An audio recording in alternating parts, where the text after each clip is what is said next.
What's going on, guys? Sensible Prepper Live, Prepper School. We had a little bit of a pause there just because we've had a couple of issues previously getting right on live, but here we are. So, we're going to talk today about something. Now, with winter coming up, it's a vital time really to kind of look over your vehicle, look over your supplies. We're going to talk about 6 or 7 items that really you should have, but you need to check on. You need to make sure that it's maintained. And then we're going to go through 10 items that are a little bit different. We did a emergency or survival kit to carry. It's kind of a supplement in your vehicle. This is going to be a little bit different. And really, I was thinking with winter coming up, this is where it can get very dangerous. I mean, heat can be dangerous as well, but you can kind of get out of the heat, get into some shade somewhere. But when it comes to wintertime and breaking down and having issues, this is going to be something to consider. And hopefully it's a big reminder. A lot of this stuff you already know, but it's a great way to be able to go through and go, you know what? I haven't checked that. In fact, while I was thinking about it and putting this together, I thought there's a couple of things on my vehicle that I need to check because sometimes you're just not thinking until it's too late. And we'll get into some examples of that. So before we get started, first thing is Exotac. Really appreciate those guys. They do sponsor our channel. And this, you get a 20% off using Such 20. And these are the best fire starters out there.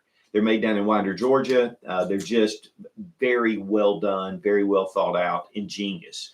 From their fire steels, even with their Bic lighter fire sleeves, and with their match cases, all kind of stuff. Again, you get 20% off using the link down below in the description. Now, with that being said, fire will cook your food. It'll boil your water. It gives you heat. It gives you light. It just keeps predators at bay, and it just builds good morale. So having a fire kit handy, especially in your vehicle, is going to be an important part of what we're going to talk about.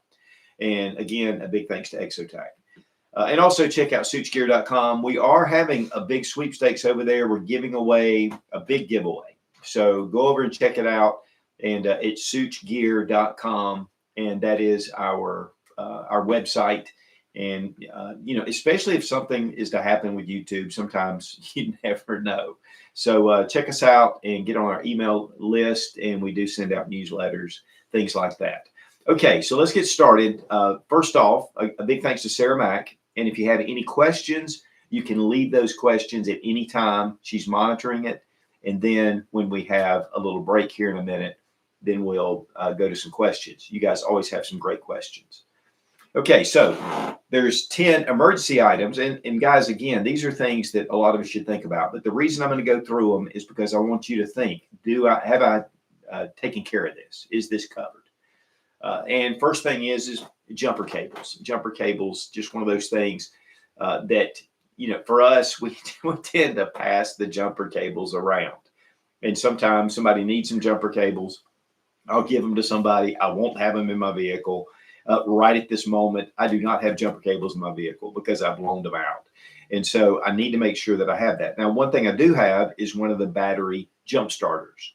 Those are really cool. I really like those because we can even jump start our 4x4 if it's been sitting for a little while, or, even lawnmowers, things like that. So having one of those just jump starters is a great idea. And you can use it as a battery backup. So jumper cables, great. And then maybe if not, definitely have one of those jump starters in your car. It just makes sense. Plus, with winter coming again, when it gets cold, there's a cold snap. If the battery is kind of low, it can just go right out. And so having that can get you going. And then check your tires. Obviously, look at the tread for one thing. I was filling up a little bit in my wife's car, and I had to top it off. One of the wheels was a little low. And while I was there, I was checking the tread. But make sure you have a spare. And I'll tell you guys, Sarah Mack, just a while back, she had a flat tire, and she went to get the spare, and there wasn't one. She had just gotten the vehicle, and there just wasn't a spare tire. Or actually, she did have a spare tire. It was flat. And so make sure that you have that tire pumped up, ready to go. It's in good shape, or that you even have one. And it's funny, a lot of cars now, they don't have spare tires, that they're just open to you call somebody and they come out. And AAA is a big thing. And having some fix-a-flat. Now, there's a lot about fix-a-flat. Some people are saying don't use that because it's going to put all that stuff and glue inside the tire. But in a dire emergency, I'll buy another tire if I have to. I want to have something to get me back on the road. And having a tire repair kit. Now, you need to know how to use it. But if you have a hole in your tire, a small leak, you can repair that with a repair kit. And then if you have one of those small little compressors, which we do, we have one of those small compressors, we can fill up our tire if we need to. So just some basic things that a lot of people know about, but have you covered those? Your phone charger. A lot of times now I'm a lot better about it, making sure I have a permanent phone charger because I have a base where I can put my phone and it immediately charges. But a lot of times I've been out and I've just forgotten my phone charger. I might have it in my get home bag typically, so I'll have to fish it out. But having a phone charger, guys, you can just jump in your vehicle, you look down, you go, man, I'm running low, especially the younger generations, because you guys, you're using your phone a lot. And I always see guys going, oh, I need to charge my phone. It's in the middle of the day. I don't have that problem because I'm not on my phone as much. So having a hands-free mount. Now, for South Carolina, we just passed a law that you can't hold your phone while you're driving. You got to have a hands-free option. And so, that's really a no-brainer. I see so many people, including big 18-wheel truck drivers, going down the road, texting and doing, and it's kind of freaky, actually. And I've noticed that quite a bit. And so just watch, because a lot of people are not watching the road. They're messing with their phones. Having emergency road flares. Here's the thing, guys, and those reflective triangles. Either or, whatever works best for you. How many times have we seen where, like, the highway patrol has somebody pulled over and they get on the other side of the car because they know how crazy people are, and people just come just barreling through, just not paying attention, or they just get kind of like a moth going to the light or something. And so having some road flares, it kind of gives people the heads up that there is something going on. And they kind of move around. And one thing I really want to just mention here is, guys, if you're coming up on somebody and they're on the side of the road, move over. We had an incident a while back where we were stuck and cars were just flying by us right up next to the vehicle and had room to move over. So just be courteous to people because they're already in that situation. And then a first aid kit, I would say a trauma kit, because in a car wreck, you could really need the trauma. And car wrecks happen on a regular basis all over. So having a first aid kit, but even more so having a trauma kit in your vehicle, it's just one of those basic things. This isn't necessarily survival items. These are just really just logical things to keep in your vehicle. And I like to keep a couple of rags. I do keep napkins. A lot of times if I'm in a restaurant and I have a handful of napkins, I'll grab them or I'll just take them with me instead of throwing them away. Put them in my vehicle and I have these napkins, but more so having some kind of rag to be able to, maybe you're checking your oil or you have to do something and you get your hands all dirty, just having something to do to use that rag. Those are basics. Those are things that really we should all take care of, whether you're concerned about prepping or not, is having those items. Now we're going to go to a couple, then we're going to go to some questions. So I want to give Sarah Mack a little heads up. The first thing to me to have in your vehicle is a get home bag, is your bug out bag, is some of your survival items, just have them in there. And that really takes care of a lot of the items that we're going to put on this list. But having a small bag with just the essentials to make sure that if you're in an emergency, you have the items you need and you can get to them.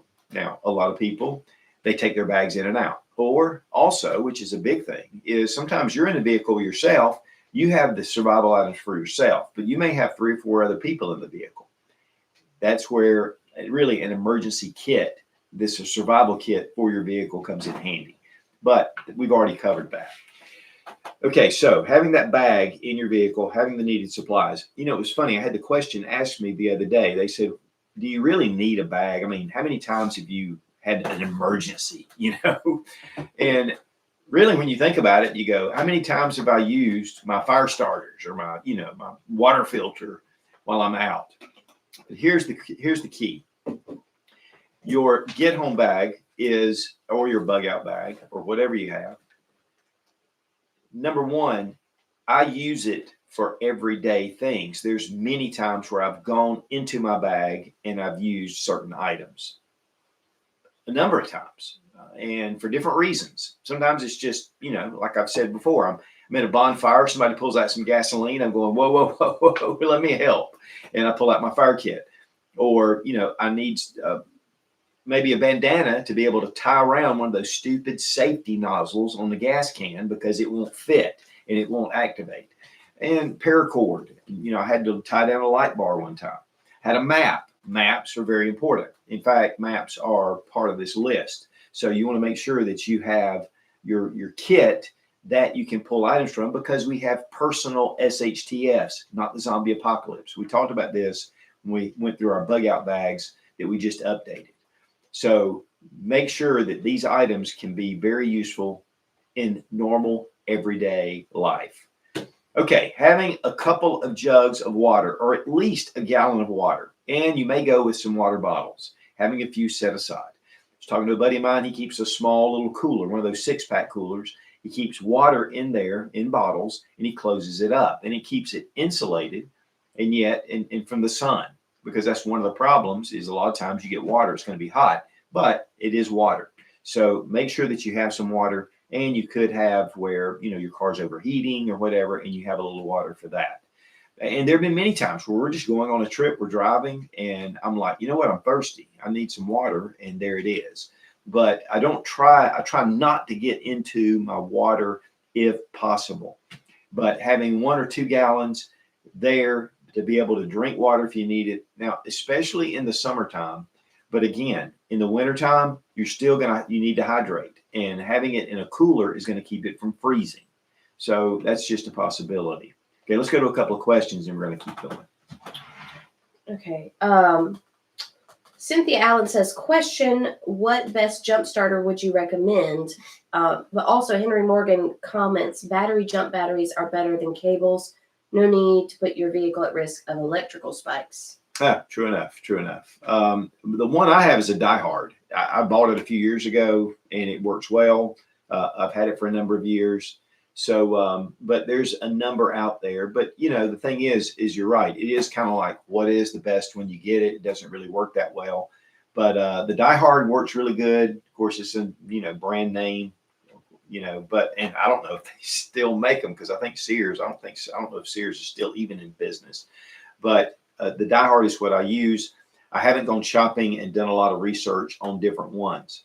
But here's the thing, guys. This is the beautiful thing about the internet. If you get in there and start looking at the feedback, looking at the reviews of the product, and don't look at the top ones. A lot of people, they'll get their package in, they open it up, and they're like, oh, this is great. And they just send a review. Oh, this was awesome. Look for those mid. You don't want the negative nillies either, because sometimes it doesn't matter what, they're not going to be happy. So find those middle of the road guys that are going, it was really good. I like it, but I really wish it had this, or I wish it did this, or it was a little slow to start. So check out your reviews, and that will help you to pick out the best one. I just happened to be lucky. And of course, with Die Hard, I felt like it would be, but wish I had another recommendation, but that's what I have. Nick Cowart says, howdy from Florida. Do you think all-wheel drive is a requirement for preppers? I'm afraid that my front-wheel drive is actually the wrong wheel drive. Front-wheel drive is great for driving, for like really driving for, racers, right? People that are really drivers. My brother's a big front-wheel drive guy. He loves, all-wheel drive is going to give you some advantages for sure. Especially if you have to take it off-road or get on something that old dirt road or gravel roads, things like that. I think an all-wheel drive is really good. We have 4-wheel drives. We have them. To be honest, we don't have to use them that often, except during the winter time. But, my daughter, she has horses and she works at this barn and she goes down into this one area and sometimes she definitely needs it. But 4-wheel drive, all-wheel drive, yes. I mean, that'll definitely give you an advantage. And it's the reason why typically they're a little more expensive. But I have a Jeep, I have a Hummer. So, I'm really big on 4-wheel. and I can take them into different places. But and here's the thing, guys, with four-wheel drive or all-wheel drive, is if you're in a crisis situation, the freeways, our freeway, we're off 85, Highway 85, and it gets bogged down. I mean, all the time. And you're sitting there just moving along. And this is everyday traffic. Some of you guys are laughing because you live in Los Angeles and you're like amateurs. But really, in a crisis, it could shut the freeways completely down. You may have to make your own way somewhere. You may have to go off the median, go into the grass and drive just to get somewhere. And then there may be other people doing the same thing. But if you have just two-wheel drive, you're going to get stuck and you're not going to be able to go possibly. So yes, I agree. I think all-wheel or four-wheel drive is a much better option, especially in the snow and ice. Ice, not so much. Ice is crazy. Not a question, but Norma Esteva says, greetings from San Juan, Puerto Rico, a loyal subscriber of your channel. I take your advice seriously. They helped me prepare for hurricane season. Oh, thank you. And I'm sure that you have experience with that. I have a really close friend that's from Puerto Rico as well, and that lives here. And, I know there are a group of you guys down there that are preppers, and it's just great to hear. So thanks for stopping in. R.W. Smith says, wait, what? What is this map thing you speak of? You mean like on paper? Yes, maps on paper. And I had a big one right here a minute ago, but having paper maps, big deal, big deal. Listen, I had to navigate with a paper map when I got out of GPS. For some reason, my GPS wasn't working out of nowhere. Then it'd pop up and it quit. And I was able to go into my bag, get out a map. You can buy maps at travel centers, where truck stops and stuff like that, or you can order them online. Get you some paper maps. Do not just rely on your phone. Phones are great, but when they go out, they're worthless. So definitely have you a paper map. Let's just say that you're out somewhere and you're hiking and you have your phone out and you drop it and it hits the water and you're back in the middle of nowhere. Guys, maps. And you can even get map cases that protect the paper map. But maps are a big deal. Thanks, Bob, for bringing that up. Trinity Nightingale asks, so do you recommend having a winter and summer bag or just changing it out every season? I change it out. What I like to do is if I have my bag, I know where the items are. I've been through it. You need to go through it on every couple of months or so. Just go through it and be familiar with it. Because one problem is a lot of times is you end up, oh, you know what? I've got a pair of socks I really like out of that bag, or this hat, I need it. And then you pull it out and then you don't put it back. So keeping your bags maintained is going to be very important. And it was one thing we talked about last week with bug out bags is you just, you set it up, you put it away, and then it's there. And then your batteries are dead, and then your lighters are messed up, or something happens, or the bag gets ripped because something falls on it. So maintain your bags. Yes, for winter, and we're going to get into some of this, but winter is definitely one thing. Summer is another. And with winter coming, because we're already starting to have some cool days, thank God. But we want to have those items. So with that being said, let's go to the next item. Water was first. Second is your blankets or sleeping bag or emergency space blanket. If you don't have a lot of room, at least get one of the SOL space bivvies. They're small, but yet they pack really well, but yet you can use them a number of times instead of just the little flimsy space blankets. I'm not a fan of the space blankets. I do have some because there are some kits that's all I can fit in there. The thing is, in the rule of threes, you can only live 3 hours in extreme harsh conditions. So if you are stuck on the side of the road in the middle of nowhere, one of the girls that's in our prepper group, her and her boyfriend at the time, it's been many years ago, but they were driving and all of a sudden, and they were out in the middle of nowhere, out in Missouri, and broke down because the gas crystallized and froze. And so the car was just stuck on the side of the road before cell phones, but still. So they had to, the guy walked for like 6 miles. She was in the car, but thank goodness her dad always told her to keep blankets in the car. She wrapped up in the blankets. and she was able to keep herself somewhat warm to the point where she didn't go into hypothermia. So blankets are a big deal.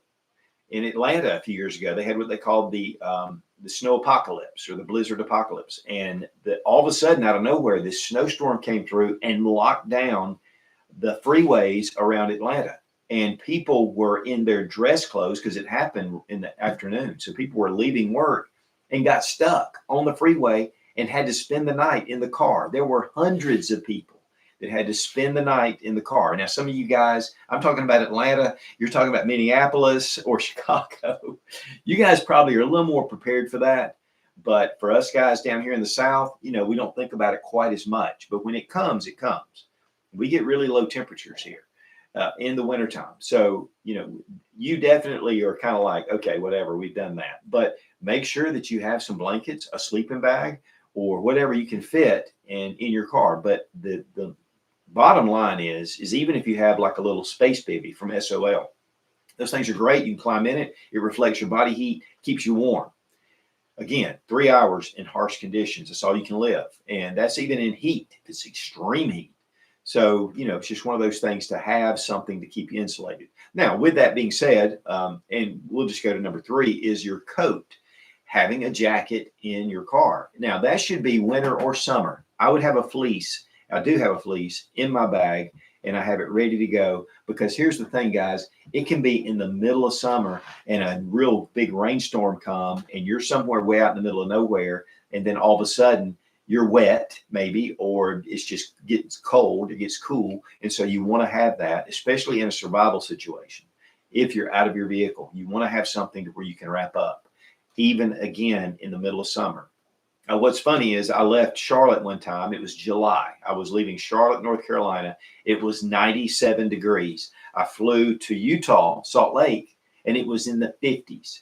And I was going to the desert. So I thought, well, I don't really need a jacket or anything. I got there and I was freezing, went straight to a Cabela's and had to buy some jackets and pants and all this stuff. So having some items if you need them. So a jacket is first. Second, another on the list is sturdy shoes. Now, right now, I'm wearing Hey Dudes. I don't know if you guys have Hey Dudes. I mean, they're just great. They're so comfortable to wear. They slip on. My wife won't let me walk around the house with shoes on. So a lot of times I just have on Hey Dudes. What's even worse is I used to wear flip-flops a lot. And so I would be, in fact, we even had a video where we talked about it, tactiflops. And, you're out there, you don't have a lot of traction, but flip-flops are super comfortable.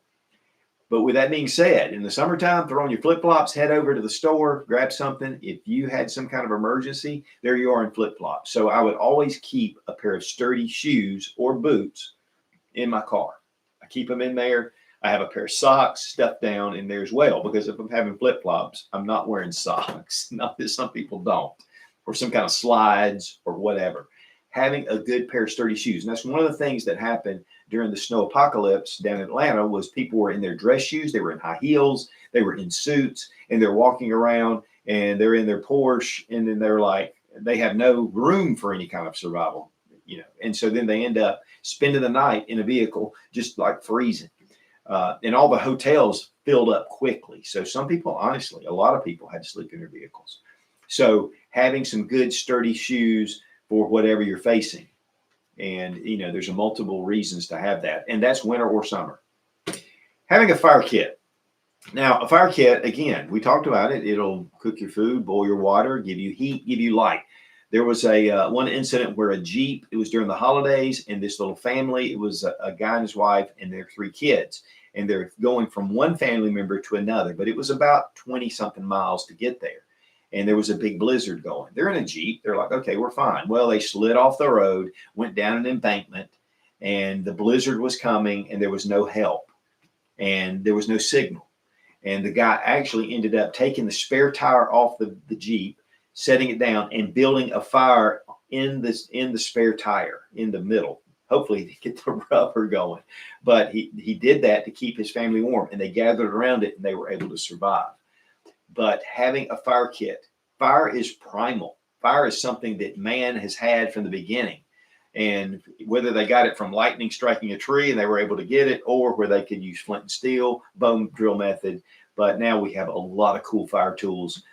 Put yourself together a fire kit. I have one in my bag, but I also have one just in the vehicle, and I keep it in one little small pouch. So I have everything I need right there. And one thing too is redundancy. One of the things about a Bic lighter is a Bic is great. It's the most convenient. It's the one I use hands down the most. But if the fuel runs out, if the wheel gets stuck, you don't have it, then having a ferro rod or a striker or lifeboat matches or something like that. So just have a couple of different things. And tinder is very vital. Tinder, some kind of tinder tabs, Vaseline and cotton balls, fat wood. There's a number of different, and two, there's a bazillion different. We had something called hot snot that we got sent to us, and it's in a tube, and that stuff lights and it burns like crazy. So pick your poison, but get you some tinder to go with your whatever fire starting you're doing. And guys, I want to encourage you, because we did this with our prepper group a couple of years ago or last year, where we had a fire clinic, and I had everybody bring their fire kits, and they all went out and we set up these little pits, and everybody was trying their fire. And it was very difficult. Some of them had never built a fire. They didn't know what they were doing. And so it gave us some opportunities to teach. So don't just assume I got a fire kit, I can use it. Get it out and test it. Build yourself a fire. Get something going. Winter's coming. Be a great time to build a fire and roast some marshmallows or roast some hot dogs. Speaking of hot dogs, next is some food. Now, this is not something that's super vital, but having some energy bars or having maybe lifeboat food, the lifeboat bars, those things are great. They'll last for 5 years. But having that food is, you need to rotate it out, because if you have like these protein bars and they have nuts, they can go rancid. You'll have a problem. So you want to make sure that you have something good there to eat. And again, most emergency situations in a vehicle are not going to require it, but it makes it nice. I mean, how many of us travel, 3 or 4 hours, and we got to stop at the, the local gas station and grab us some snacks. So, we're kind of used to that. Plus, it'll keep your energy up and your mental acuity. So while food is not like extreme vital, you can go hungry for a while. Why? Just have a couple of bars in there. Okay. And we talked about sturdy shoes. A siphon. In an emergency situation, if cars have run out of gas on the freeway, or cars are abandoned, or there's a wreck or something, and there's an emergency, you have a siphon to be able to siphon gas out of that vehicle. Just make sure you're not stealing someone else's gas. But if the car's abandoned and they're not doing anything anyway, you might need to do that. And so being able to siphon some gas. Now, a siphon's great. What are you going to use for a container? So that's another issue. And if you want to keep a clean gas can, a small little 1 gallon gas can in your vehicle, that's not full of gas, that hasn't been used, because really, let's face it, you don't want those fumes in your vehicle. But having one just for an emergency, in case, and you don't use it, you just have it back there. But then if you need it, you've got it. And then if it has a lot of fumes on it, you toss it or in the trash. Okay. We're going to go to one more, and then we're going to go to some more questions. This is one, guys, and you guys, if y'all watched me for long, you know that I'm going to talk about this, the heavy mill trash bags, contractors bags. One thing about on the road is that, let's say you need to repair a tire, and you have to get down so you can get the jack right, and it's raining and you got a big mess. Well, you can lay that down. You can lay on it. Keeps you from getting wet. If you have one above you, you can use it. And it's just a great item to have. There's so many different uses. You could even, if your window gets busted out, you can put it in and kind of insulate that, or you can use it for a container. I mean, there's a bazillion uses for a heavy mill trash bag. And when I'm talking about heavy mill, I'm not talking about necessarily a trash bag. Those aren't that good, but a good contractor's bag. And you can get them at Lowe's and Home Depot. I think maybe even Walmart might carry them now. But you don't want the cheap. You want some good heavy duty. We get the Husky, and we get a box. And in fact, I have some on the website where you can just go right to it and click on it. But it's a 20 count. We actually buy the 40 count. and we keep it's a big roll, and we use them regularly. I mean, it's pretty cool, but it's what they pick up contract, when there's a big construction site going on, they pick up the debris and they can put them in there. So it's a very sturdy bag. Elena Breck says, any recommendations for a nasopharyngeal tube lubricant? Okay, go to Medical Gear Outfitters and see what Skinny Medic, because he's a friend of mine. He lives local to me. He and I have been friends for many, many, many years. He has all that equipment and he knows what he's doing. So he will have available the best. In fact, he works real close with North American Rescue, which makes the cat tourniquets, and they do a lot of training and stuff up there. And that's local here in Greenville as well. But that is the two. In fact, I have one from Medical Gear Outfitters, and that's a great source. So that whatever he is recommending, because to be honest with you, I'm not a big expert on the lubricants that you use, but you do want them because, man, that is not fun. So check out Medical Gear Outfitters, and he should have something that whatever brand he recommends, I would go with it. Raphael Gez says, hi from Israel. Just wanted to say thank you. I'm subscribed since COVID, and in this war, me and now even my wife really are prepped. Good. By the way, did you know Max Level EDC collaborating with Gideon Tacticals? No, but I know Dominic from EDC. Yeah, I know Dominic. No, I did not, and I will check that out. One of the things that I'm a big, what happened to you guys is just unbelievable, and it's funny because I'm friends with Ben over at Bull Armory, and he and I have talked regularly since this has happened, and it's pretty interesting a lot of the things that have happened over there. And hopefully you guys can have firearm possession. I know it was kind of back and forth, but yes, you need to be prepped. You need to be, and listen, guys, that can happen anywhere. This can happen anywhere. And unfortunately, we've got a lot of that going on here in the U.S. with the pro-Hamas thing. I am not for that. I am totally against it. I am pro-Israel. And I really feel like that we need to support those guys because they were attacked and it was horrible. And what they went through is unbelievable. So hopefully lessons, as horrible as that is, hopefully lessons are learned. But also lessons are learned for all of us. Guys, you don't know what can happen wherever you are. Just like that poor girl that was on that subway in Charlotte, North Carolina, that was just sitting there on her phone, and then a guy comes up behind her and stabs her to death. And we're going to talk some more about that later. But guys, situational awareness is huge. And you've got to be not in that condition white. You've always got to be in at least condition yellow, where you kind of know what's going on around you. Find yourself a seat. Don't get on your phone and do this. I don't know that anything could have helped that situation anyway. It came out of nowhere. In fact, the people sitting around didn't even know what was going on at first. But guys, you can prep yourself to a point. And just like Raphael, you're prepping yourself now and going, okay, we're not going to let that happen again. And it's the same thing with us. Take notes of what's going on around you and make sure that you have situational awareness, even in your vehicle, even when you're getting gas at the gas station.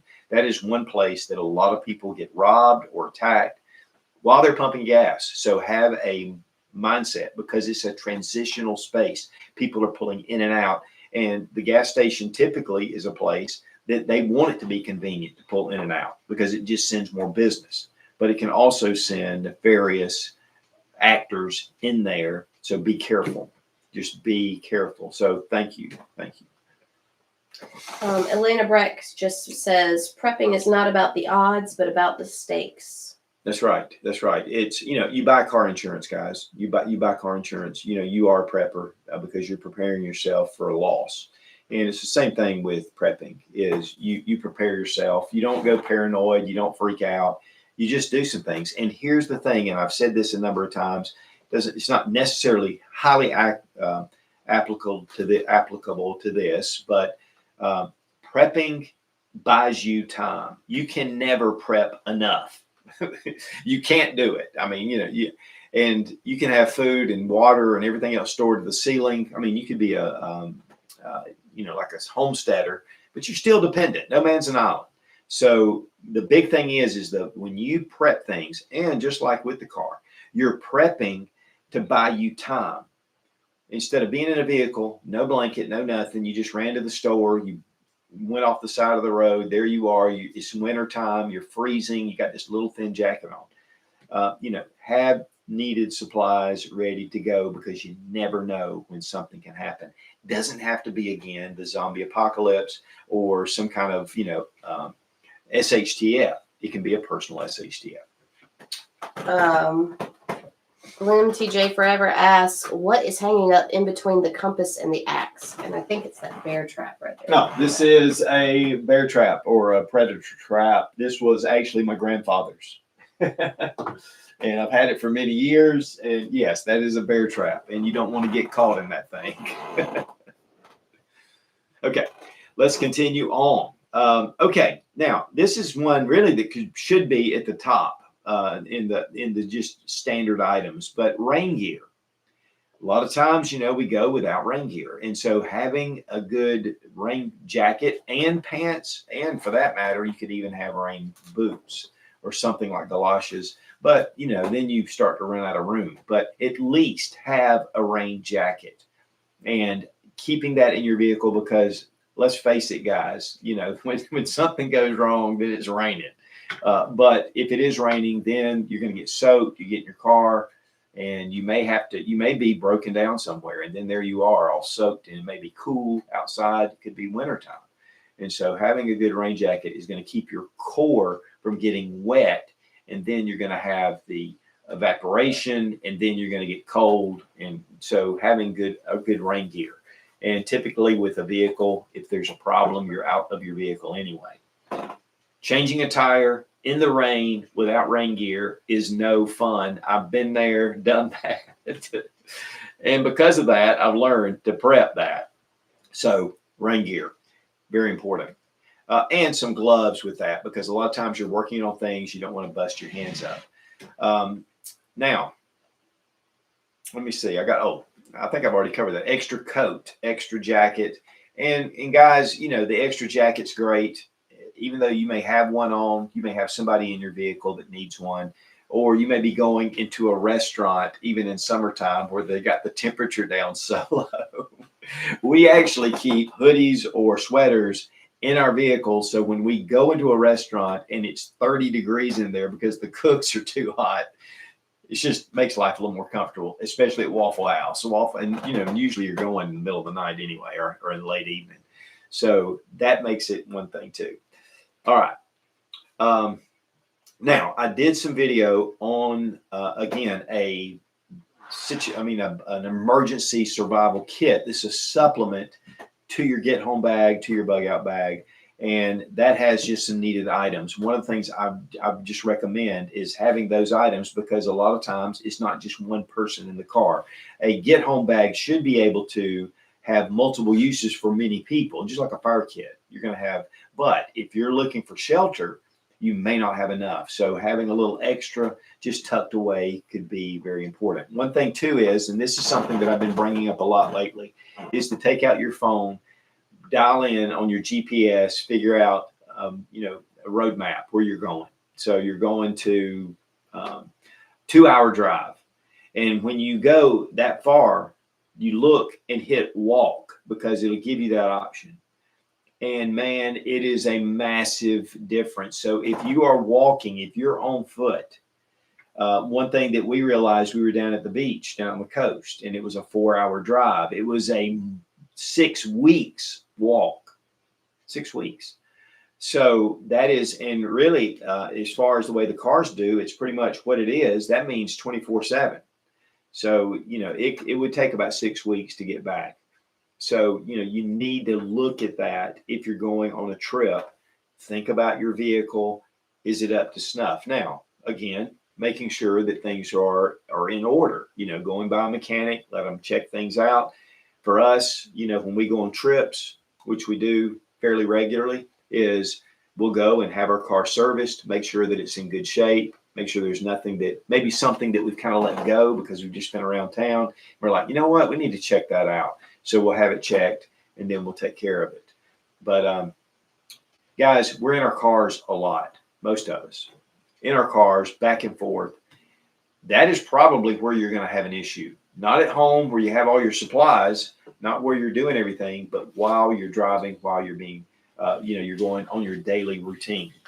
Good friend of mine driving on 85, and he's going along, and there was a car in front of him, but traffic was really light. There wasn't really a lot of vehicles around. And the guy all of a sudden hit something and then went off a ravine down into where these trees were, into like a deep ditch. You couldn't even see him. And so my buddy went by and then turned around and went down and checked on him. And he was stuck. He was stuck with the seatbelt. And so he was able to help him get out and everything. If my buddy hadn't seen it, that guy could still be there. So having your needed supplies. Now, another item that is going to be probably one of the very important items on this list is having an emergency tool, car tool. And that is with a seatbelt cutter, because here's the problem. You're in an accident or something happens, that seatbelt can get locked down. You can't get it out. You can't get it loose.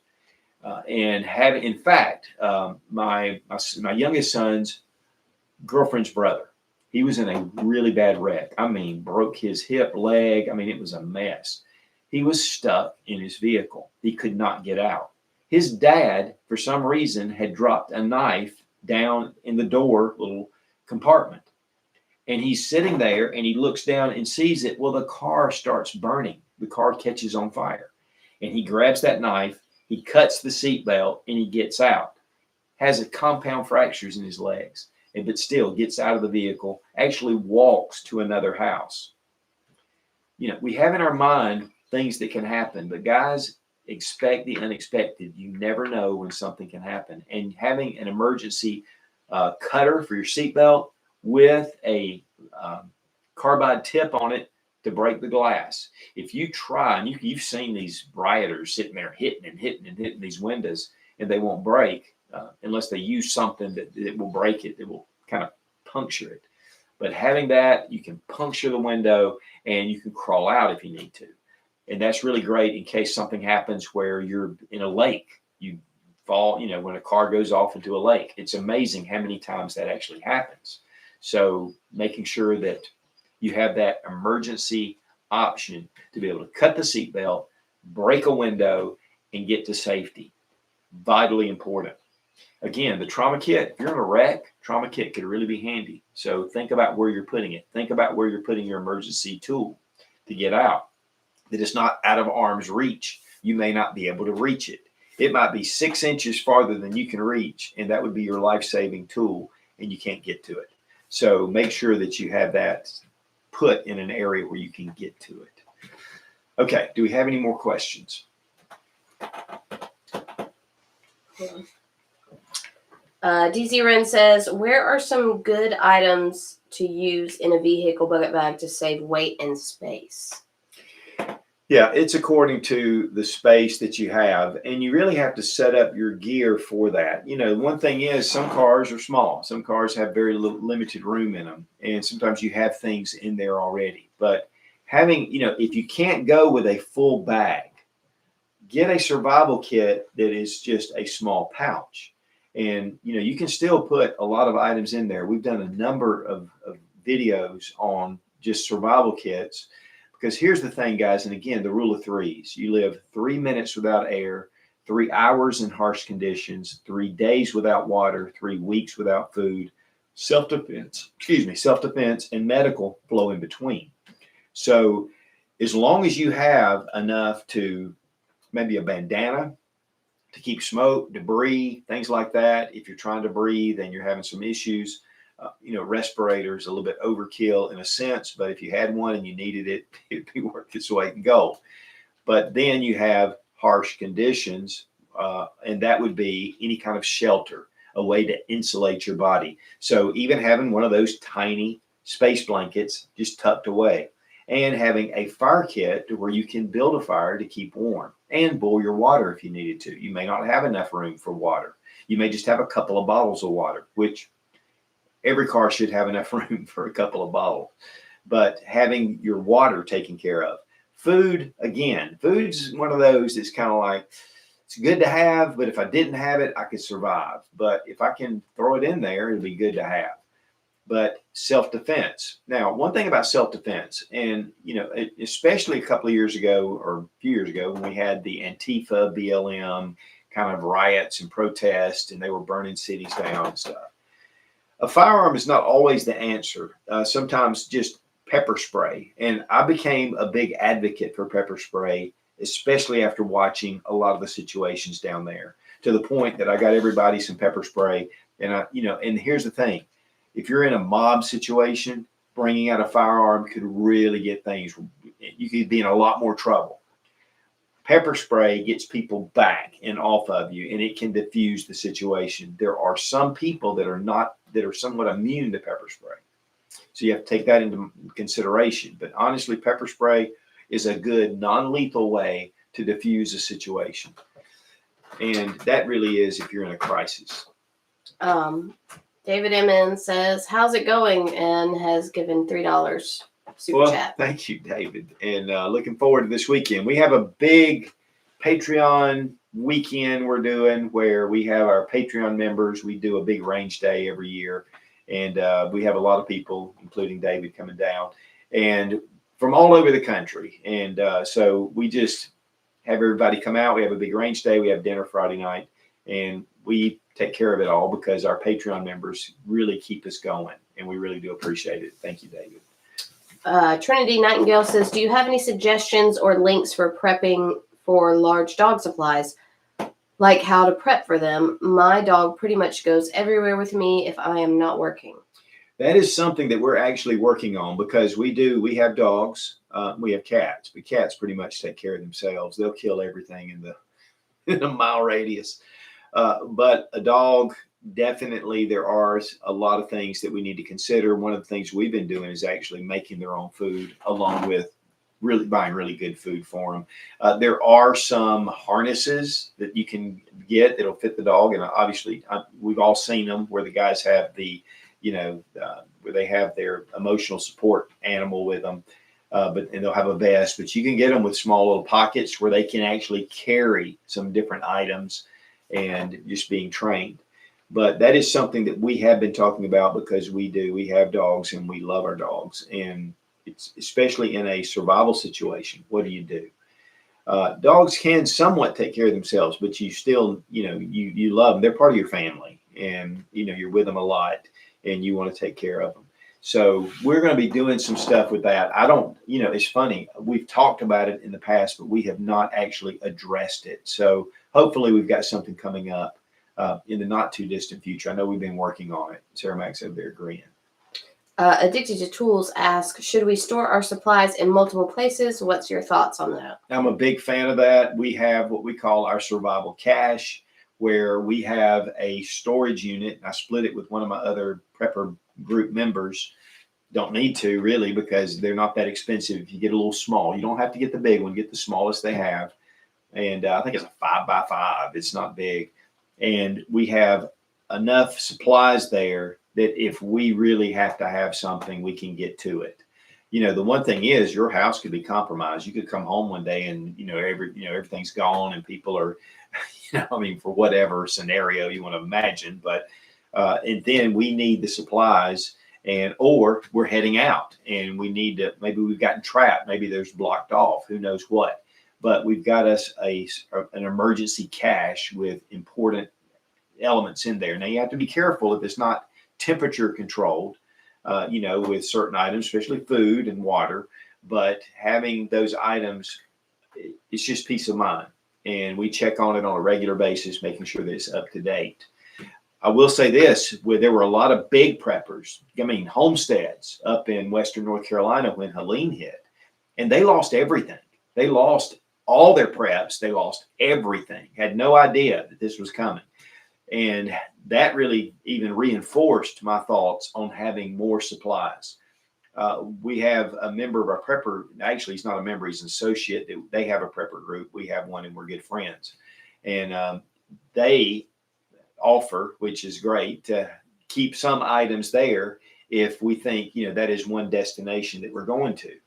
And, you could, if you have an in-law that's maybe prepper minded, or even if they're not, and say, hey, could we keep a box here, and you could have a tote and have some survival supplies there if that's your destination for a bug out. So I highly recommend having items. And two, even if let's say you have you're prepped out, you have your prep supplies, and then people come and take them. I did a video about this with FEMA, and if there is a real major crisis in an area and you have a lot of stockpiles of food, they legally, because of certain laws that have been passed for these emergency management laws, they can actually come in and take your supplies for the greater good. So you have a section in your home, have a backup somewhere else in your home, if you have a place that you can secure it where they won't look for that as well. So they may come in and go, here are the supplies. Or let's say it's marauders or something, it's people, just neighbors ransacking your place. Having a place hidden, whether it's under your house or in a storage area or whatever, definitely split it up because it can be compromised. So yes, I'm a big fan of having multiple options. And the more options you have, guys, the more choices you have and the better off you're going to be.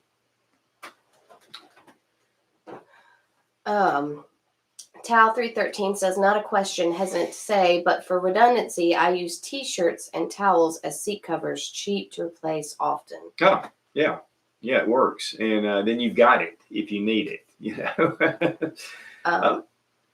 Addicted to Tools says, should we store our supplies, food and gear only, or ammo and stuff also? Well, it's according to how comfortable you are with where it is. And I will say that having some ammo for sure, I'm going to have a firearm on me at all times. I do, and in my vehicle. And so do I want to leave a firearm somewhere that's in a storage unit that can't get broken into? My parents had their storage unit broken into a few years ago, and it's pretty devastating because they had some stuff in there that it was of value. Thought it was safe, thought it was secure. Cameras were there and everything, but things can get broken into. And if there is a major crisis, that could be a place where people go. So first off, finding a good storage unit that is secure and that is not necessarily in bad areas that may be susceptible to theft. I would look at that first. Ammo, I'm going to store some ammo like that. I mean, and you need, because it's going to feed my firearm. And so I may not keep a gun in there, may or may not. It's just a cord. But I'm going to keep some ammunition in there. You can vacuum seal your ammunition, which you can take the whole box, vacuum seal it, and it's just going to give it added protection. But if you take a military 50 cal or 30 cal 10 with the gasket around it, and you lock that thing down and seal it, it'll preserve your ammo for years and years. I mean, it will be good. And, of course, they take ammunition over to, they did, Afghanistan, Iraq, and all these places in the Middle East, which have extreme heat. And yet they store them in those ammo cans, and, they tend to do fine. So, but I would definitely put some, at least, and two, for me, it's like a good fixed blade knife, a saw, some different items that are just my survival items, that if I have nothing else and I go there, I've got a fighting chance. And, you can set that up however you want to with a tote, which works well, which that's what I've done. Or, the ammo tins, we'll have some ammo cans there. I don't put a whole lot there, but I give myself enough to where if I needed it, not just 50 rounds. I'm talking about like maybe 500 rounds or 1,000 rounds. Small space, tuck it away.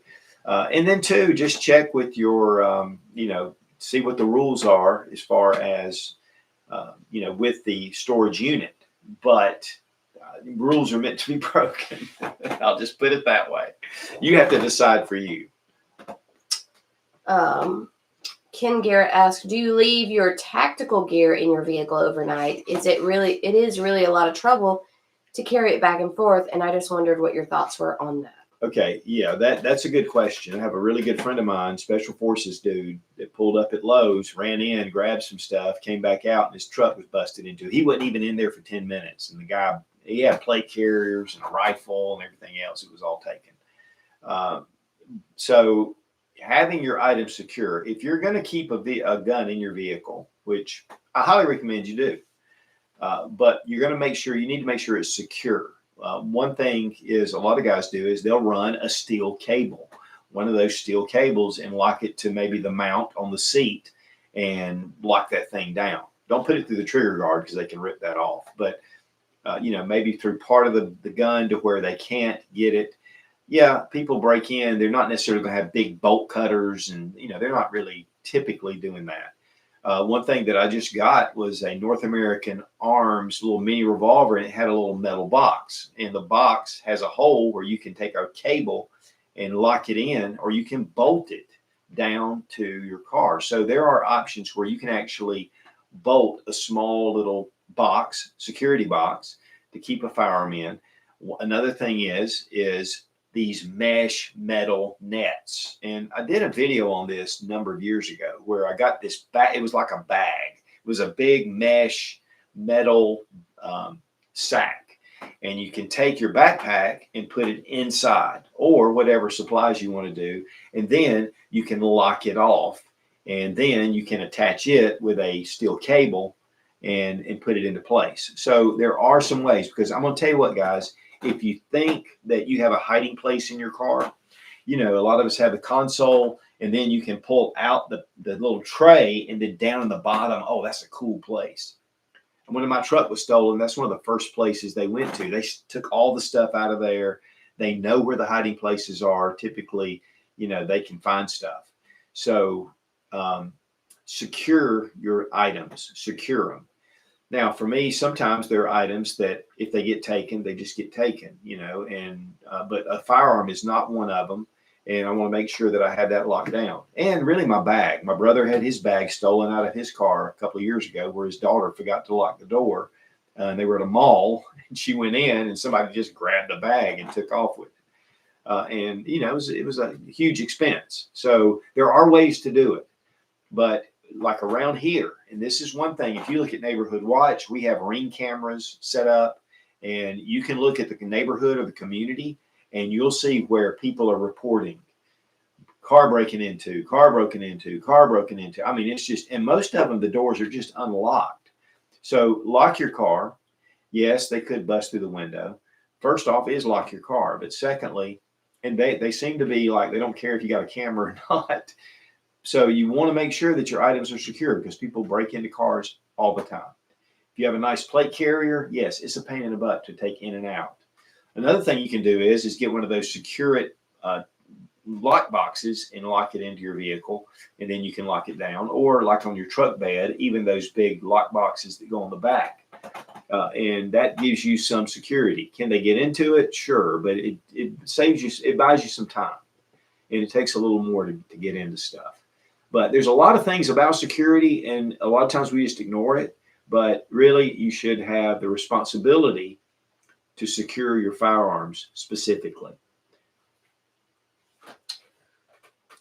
Gen X Outdoors and Preparedness says, my truck gear stays in my truck continuously, but is inventoried, maintained, and rotated out twice a year. Firearms are carried back and forth daily. Yeah, that's good. That's good. Because, a lot of times I do take especially if I have I have my go bag with a rifle. And I definitely take that on all my trips. Whether I'm going somewhere, any distance, we'll take a bag. We just went to the lake last weekend, and I had my go bag, and I had it in my room. I took the bag and went up. If I'm at a hotel, I'll take that bag. I'll walk into the room. I think Jared at Guns and Gadgets, who does a lot of Second Amendment stuff, they were at a big event, and they pull up to the hotel, and they had 4 or 5 trucks. Well, they had stickers on their vehicles. That's another thing, is if you've got stickers that denote that you are a firearm owner or military, that is a prime target. So be careful what kind of stickers you put on your vehicle, because it can identify people that, hey, there's probably a gun in here or something they can use. Okay, well, it's 1 o'clock. Guys, thanks for watching. We really appreciate you guys being here. Make sure you go by and check out suitsgear.com. Again, we've got a big sweepstakes going on. We do monthly giveaways. We do newsletters. We have a lot of things. We have a lot of cool Suits merch and Sensible Prepper merch. So check it out, and we'd really appreciate it because it gives you another connection with us. Also, a big thank you to Exotac for sponsoring our video, and the best fire starters out of the market, 20% off using Suits20 with the link down below in the description. It'll cook your food, boil your water, give you heat, give you light, keep predators at bay. It builds morale. Fire is essential. So have a good fire kit, guys. And I know a lot of you guys use that link because and it's just great because they're really some of the best out there. But whether you buy Exotac or not, guys, get yourself a good fire kit. And a big thanks to Sarah Mack for keeping us all in line and getting our questions to us. So be strong, be of good courage. God bless America. Long live the Republic.